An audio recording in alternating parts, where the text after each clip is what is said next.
Woohoo! I don't think I agreed to this. I know. Who said I was going to do this? I didn't agree to Alrighty.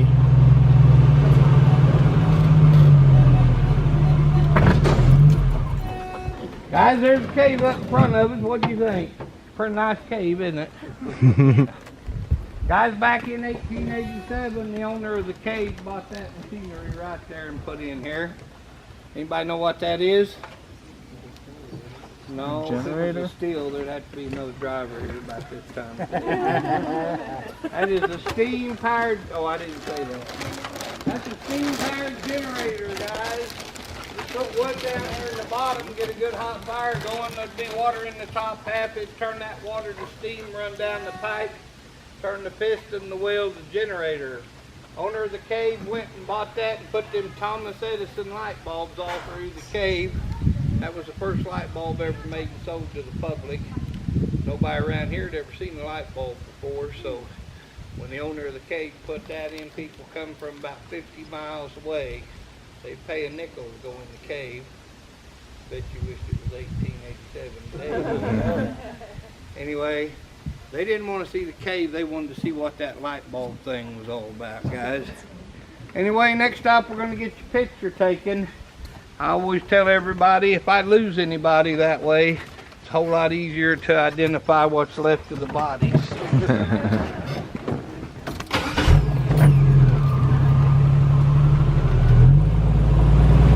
such a good boy.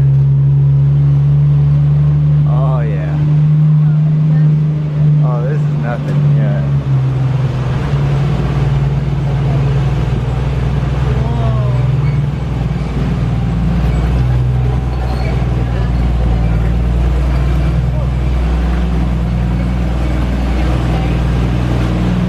Oh, here's our picture. Smile.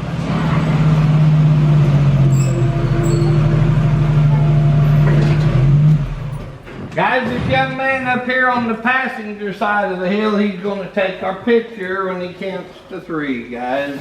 Alright. 1, 2, 3. Thank you much, Alex. Alright. Guys, there is a few low spots in the cave, and most of them are on my side, guys. There's one right here. You know, I hired in here about 3 weeks ago, and that's right, I had a full head of hair. So guys, hopefully you'll figure out what to do quicker than I did, alright? Here we go, guys. I'll point them out. I'm sure you'll figure it out after the first or second one. What's your head right here, guys?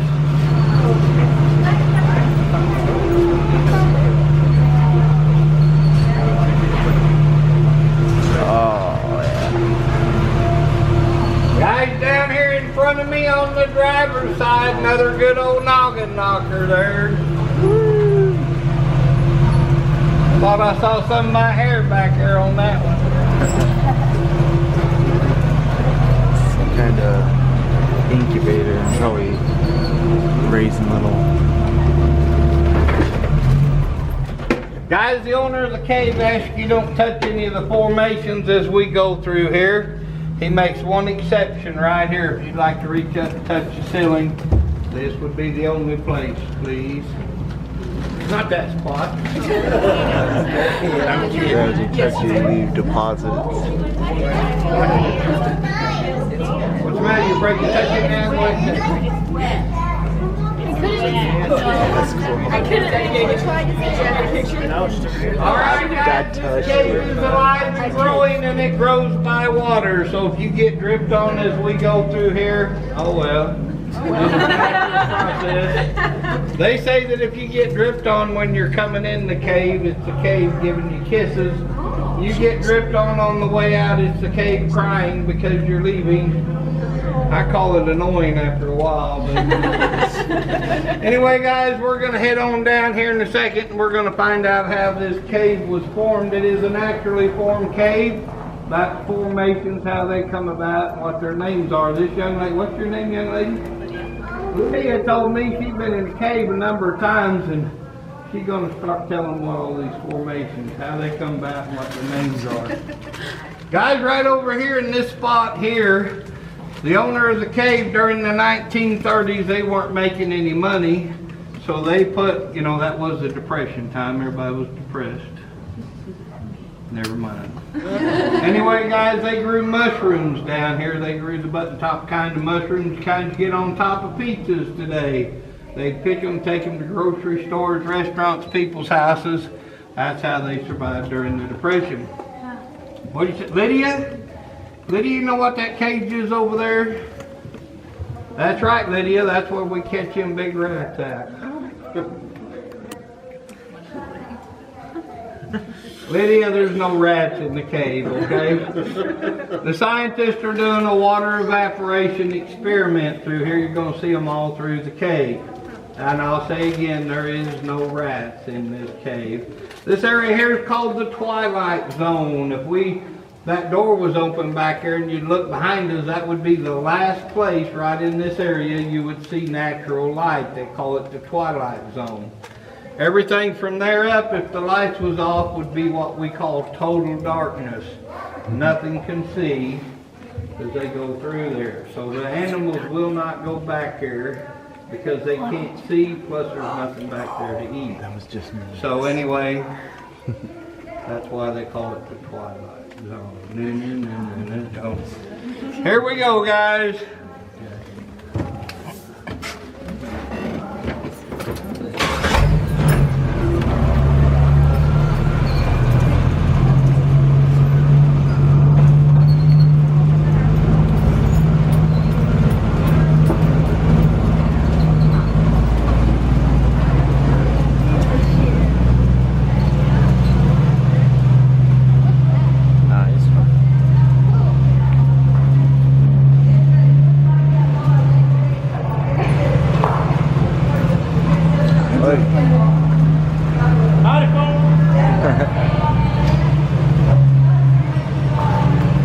Oh wow.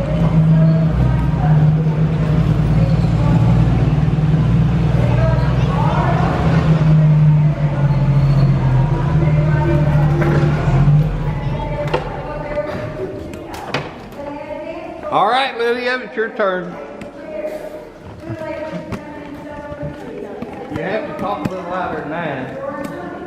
Guys, the ceiling up here, guess what? That is the ocean floor from, the scientists say, about 100 million years ago. They say the central part of the U.S. used to be a shallow ocean all the way up to the Great Lakes. Land plates pushed together lifted the central part of the U.S. up out of the water. That ceiling up there is what we today call limestone, but in that ceiling we find seashells, starfish, crinoid creatures, been fossilized up there for a long time. What's your name, man, lady?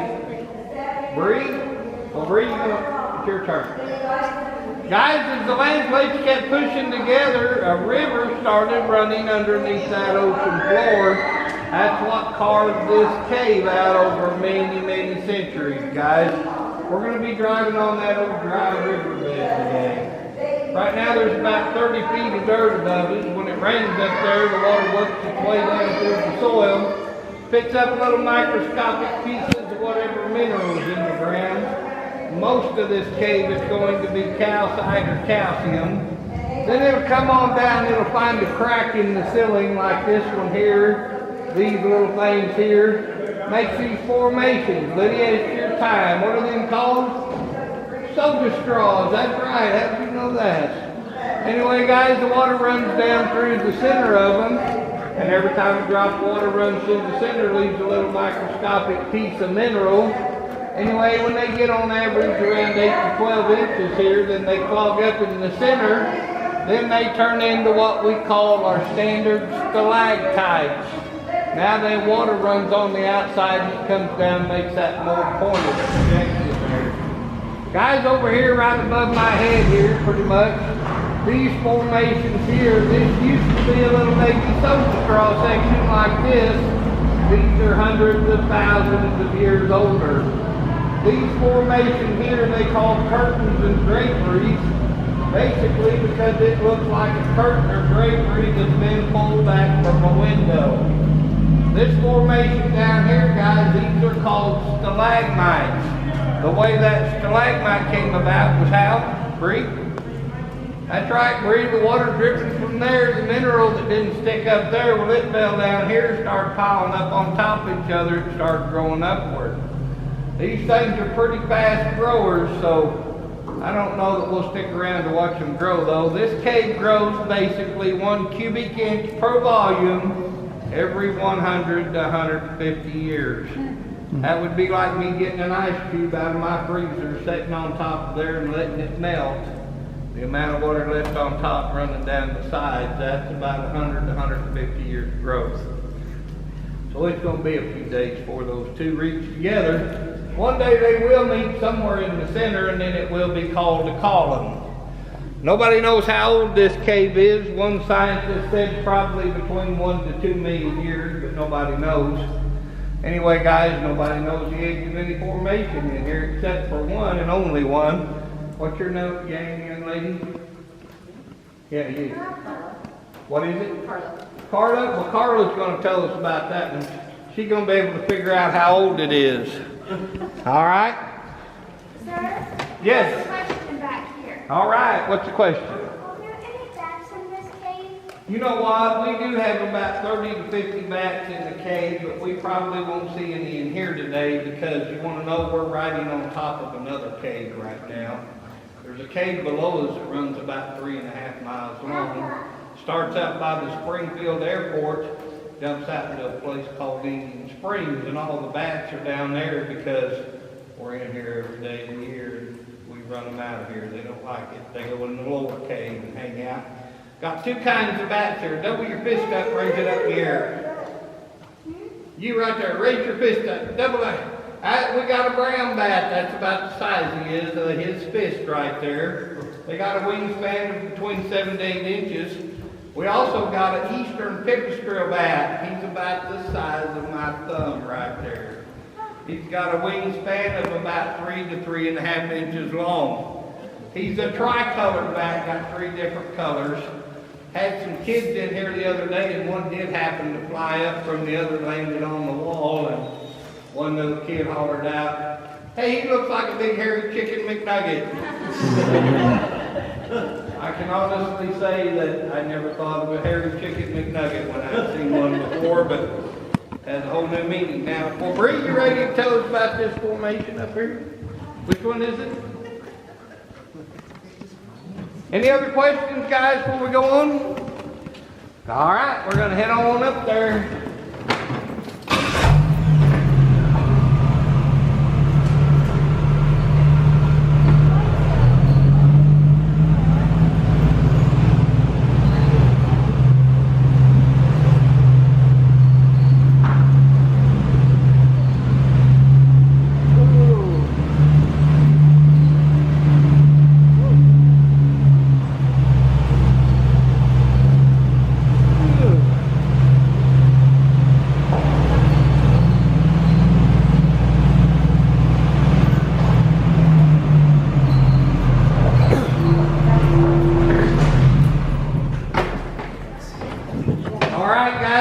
I can get you to look over here where my light's at. I tell everybody we got stalagmites, stalactites, and we got our very own stalagpipe. There it is. That is a water well casing put in here in 1941. 41, that pipe was all black. Now it's all covered in calcite and calcium. Guys, you see these little hair-like things hanging down here? That's the roots from an oak tree 92 feet above us. There's 92 feet of dirt above us right now. And you guys see this kind of U-shape or horseshoe shape? That comes down from the ceiling toward the ground at the farthest part, right at 3/4 of an inch. What was your name, young lady? Was it Bree? This one? You're Bree? What's your name? Lily. Lily of the Valley. I don't know, my old man, my mind. Well, Lily, that pipe was put in there in 1941. And that one formation right over there started growing. So how old is it? That's right. Lily is 77 years old. Guys, it took 77 years old, basically one human lifespan, to grow that thing right there, that big. I wonder how long it took to grow this one in front of us, guys.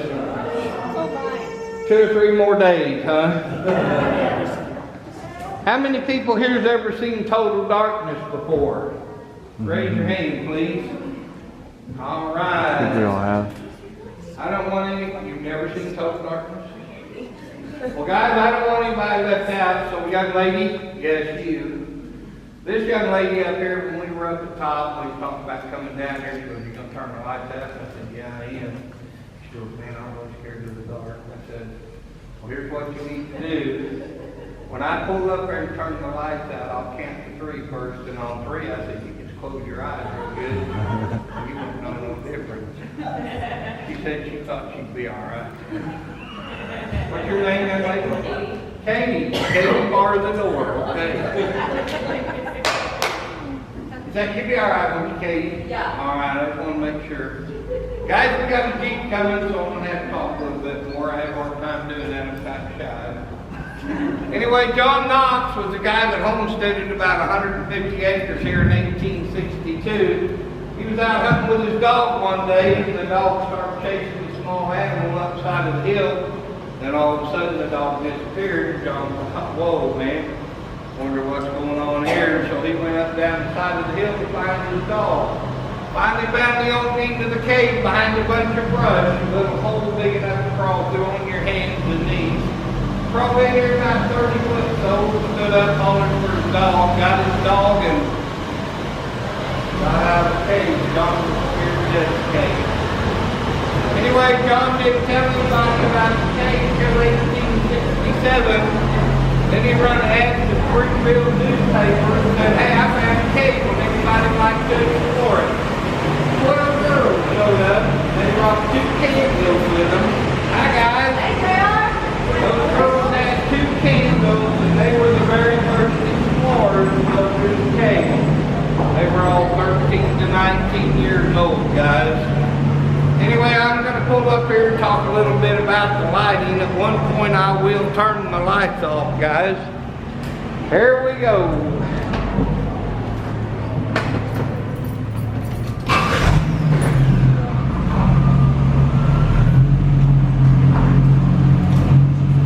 Filming this, and we go by this column here and look back between there at that hillside on both sides of that column there.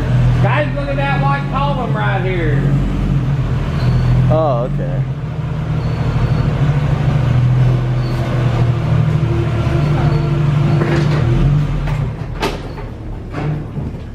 Well, guys, I told you about John. I told you about the 12 girls. Like I said, they were all teenagers, 13 to 19 years old. I'd say there's pretty gutsy little things to come through here with just 2 candles. But anyway, guys, I'm getting ready to turn the lights off. Anyway, guys, if you got anything has a light coming from it, please cover it up, turn it off, do something for a minute while I turn the lights off. And guys, when I turn the lights off, if you take your hand, put it in front of your face, look at your fingers, you won't be able to see them. All right. You guys ready? Remember to close your eyes, young lady. 1, 2, 3. Whoa, dude, that's pretty dark, isn't it? That's pretty neat, guys. Them 12 girls, like I said, had 2 candles. Any volunteers to go through the cave later on 2 candles? I don't think so, guys. What do you think would happen to them girls if they got back here and something happened to the candle? I think they'd be in big trouble, don't you? Anyway, guys, these lights right here are replicas of those Thomas Edison light bulbs. That's the first light bulb ever made and sold to the public. That generator I showed you out there, that's what they run. Anyway, you guys remember that white column we just passed? Doesn't look very white now, does it? Anyway, guys, this was the lighting in the cave till 1961. Then we put these lights in. Now, if you look at that white column, it looks a whole lot better, don't it? Guys, we're getting ready to go over 2 sinkholes now. The first one's, it's about 20 foot deep, 40 feet across. Second one's about 50 foot deep. It's about 75 feet across. Down at the bottom of that second sinkhole, you can see another entrance into that cave I was telling you about. We're riding on top of it. Anyway, guys, I'm going to pull down there. I'm going to stop at that second one. I'm going to talk for a few minutes. You guys got any questions? What are you planting for, huh? We're going to head on down here, guys.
All right, guys, you're on the passenger side. You want to stand up and look, you're more than welcome.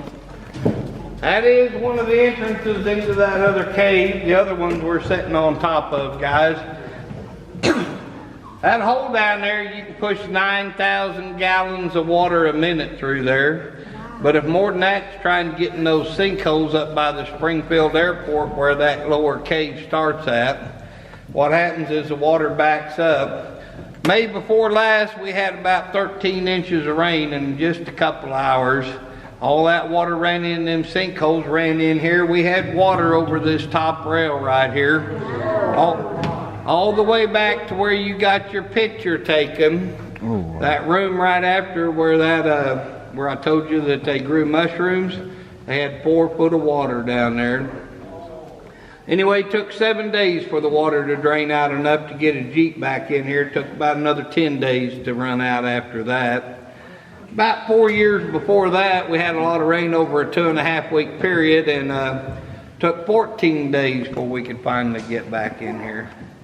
Guys, right now there's 2 levels to this cave, but down in that other cave, there's some pretty good sized sinkholes down there. They're full of water right now. They haven't found a way to drain out, but when they do, there'll be 3 levels instead of 2. But down in them sinkholes, we got 3 different kind of animals that live down there. There's a little blind cave fish. He's about the size of a goldfish. He's white, kind of translucent color. You pick one up and shine a light on its side, you can see its heart beating, its lungs working. Kind of neat. Bunch of blind salamanders down there and a bunch of blind crayfish, or crawdads, what we called them where I grew up at. They are all blind, and conservationists crawl back there about once a year to check on them, make sure no pollution's got in or water or anything. And they're doing great last time they was back there, guys. That hole down there is kind of neat. Right there, if you go out that way, you can crawl back in there about 40 to 50 yards on your hands and knees, and well, then it's belly crawl time. You have to lay on your belly, crawl, pull, and drag yourself anywhere from about an hour to an hour and a half, all according to how fast you can do it.